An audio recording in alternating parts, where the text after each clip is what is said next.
अस्सलाम वालेकुम दोस्तों, आज के इस डार्ट ट्यूटोरियल में हमारा आज का टॉपिक है नेमिंग डेटा।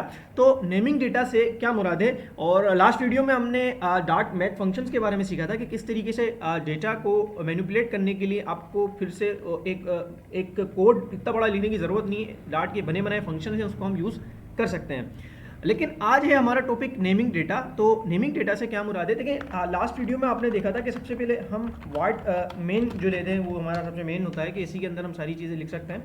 उसके बाद हम हर चीज़ प्रिंट के अंदर ही हम कर रहे थे। जैसे मिसाल के तौर पर अगर मैंने प्रिंट के अंदर ये सिर्फ मैंने प्रिंट के अंदर ये शो कराना है कि भाई हेलो वर्ल्ड, तो ये एक हेलो वर्ल्ड एक डेटा है, एक एक्सप्रेशन है जो कि हम शुरू से ही इस चीज़ को देखते आ रहे हैं। हम कीबोर्ड से कंट्रोल शिफ्ट पी दबाकर अपना जो है वो डिबग कंसोल यहाँ से ओपन करेंगे और यहाँ से मैं रन करूँगा तो आप यहाँ पर देख सकते हैं। इसके अलावा डेटा की मैनिपुलेटिंग ऊपर लिखा हुआ मैनिपुलेटिंग डेटा की मैनिपुलेटिंग भी हम जैसे करते हैं। मैंने कहा 2 + 3 + 5, तो ये डेटा की मैनिपुलेटिंग में कर रहा हूँ। तो मैं इसको यहाँ से ऐड करता हूँ तो ये 10 हो जाता है। अब मान के चलो मैं चाहता हूँ कि ये चीज़ एक मेरे पास स्टोर हो जाए और मेरे पास ये एक चीज़ एक तरह से सेव हो जाए, मेरे पास एक तरह से ये रुक जाए और मैं इसकी जगह पर कोई दूसरा जो है वो यहाँ पर ट्राई कर लूँ, वो मेरे पास रुक जाए। तो हम ये कैसे कर सकेंगे, किस तरह पॉसिबल होगा। और एक चीज़ और भी मैं आपको बता दूं कि मिसाल के तौर पर एक मैंने डेटा यहाँ पर लिखा ये वाला, और मैं इसको कॉपी करके नीचे ले जाता हूँ और मैं यहाँ पर जो है वो 5 + 9 करता हूँ और मैं चाहता हूँ कि जो ऊपर वाली वैल्यू है ये भी यहाँ पर प्लस हो जाए, यहाँ पर आके ये वाली भी वैल्यू यहाँ की प्लस हो जाए। लेकिन ये तो मैं यहाँ पर कॉल कर ही नहीं सकता, या तो मैं बाय हैंड जो है वो लिखूँगा, लेकिन मैं ऐसा नहीं चाहता। मैं चाहता हूँ कि रेफरेंस होकर यहाँ पर आ जाए। तो मैं ये कैसे कर सकता हूँ, ठीक है। तो इसको समझने के लिए आपको ये समझना होगा कि जैसे नॉर्मली हमारी डेली लाइफ के अंदर हमारे सबके नाम होते हैं। जैसे मेरा नाम अबू बकर है, आपका नाम भी कुछ होगा, किसी का नाम अली होता है, किसी का नाम हसन होता है, किसी का नाम हुसैन होता है, किसी का नाम फातिमा होता है, किसी का नाम अहमद होता है। तो ये नाम क्यों रखे जाते हैं, इसको समझने के लिए सबसे पहले आपको ये समझना होगा कि नाम अगर ना हो तो फिर क्या होगा।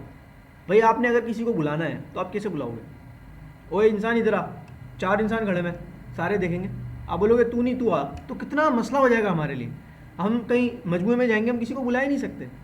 और हम कहीं एडमिशन लें या कहीं पढ़ने जाएं तो कैसे टीचर ऑर्गेनाइज करेगा कि भाई इसका नाम क्या। तो नाम जो है ना बहुत ज़रूरी है। इवन के जिनके पास गाय के भाड़े होते हैं वो भी अपनी गाय के ऊपर टैग लगा देते हैं कि भाई ये नंबर ये गाय ये है, ये गाय ये है, ये गाय ये है, तो वो टैग लगा देते हैं। तो कहने का मकसद ये कि नेम जो है ना बहुत ज़रूरी होता है कि बहुत सारा डेटा हो, अलग अलग डेटा को कॉल करना है तो नेम जो है वो बहुत ज़रूरी होता है। तो आपके पास सामने एक डेटा नज़र आ रहा है। अब मैं चाहता हूँ कि इसको मैं यहाँ कॉल करूँ, तो ज़रूरी है कि मैं इसको कहीं पर नेम दूँ। तो मैंने यहाँ पर लिखा 4 + 5 ये। अब मैं इसको यहाँ पर कॉल करना चाहता हूँ, इसको मैं कमेंट कर, मैं इसको यहाँ कॉल करना चाहता हूँ तो मैं यहाँ कर ही नहीं सकता जब तक मैं इसको नेम ना दे दूँ। भाई इसको किसी के अंदर मतलब नेम दूंगा तो मैं यहाँ कॉल करूँगा ना, तो मैं इसको नेम देता हूँ। मैंने यहाँ पर लिखा वैल्यू और असाइन ऑपरेटर का मैंने इस्तेमाल किया। वैसे तो ये इजिकल टू का ऑपरेटर, लेकिन यहाँ ये असाइन का ऑपरेटर है कि ये वैल्यू को ये वाला नेम दे रहा हूँ मैं, इस वैल्यू को ये वाला नेम दे रहा हूँ। इसी नेमिंग डेटा का मतलब यही है कि ये वैल्यू को मैं ये वाला नेम दे रहा हूँ। और अब यहाँ पर मुझे इसकी टाइप भी लाजमी देनी है। तो मैनिपुलेटिंग डेटा हमने देखा, नंबर एंड नंबर टेक्स्ट भी हमने देखा, एक तरह से डेटा अन्य। तो मैंने नेम दे दिया इसको यहाँ पर। अब एसोसिएटेड टाइप, अब यहाँ पर हम देखते हैं कि अगर इन दोनों को प्लस किया जाए तो ये एवेल्यूएट करेंगे इंटीजर में नंबर, मतलब 9 आएगा, डेसिमल में नहीं आएगा, 9 आएगा। तो मैं समझता हूँ कि यहाँ पर इंटीजर टाइप इसकी होगी। तो जो डेटा यहाँ पर आता है उसकी अकॉर्डिंग टाइप यहाँ पर देते हैं। मगर अगर मैं यहाँ पर डिवाइड का साइन लेता हूँ तो यहाँ पर मुझे सोचना है कि जो भी डेटा मतलब जो भी आंसर आएगा वो डेसिमल में आएगा।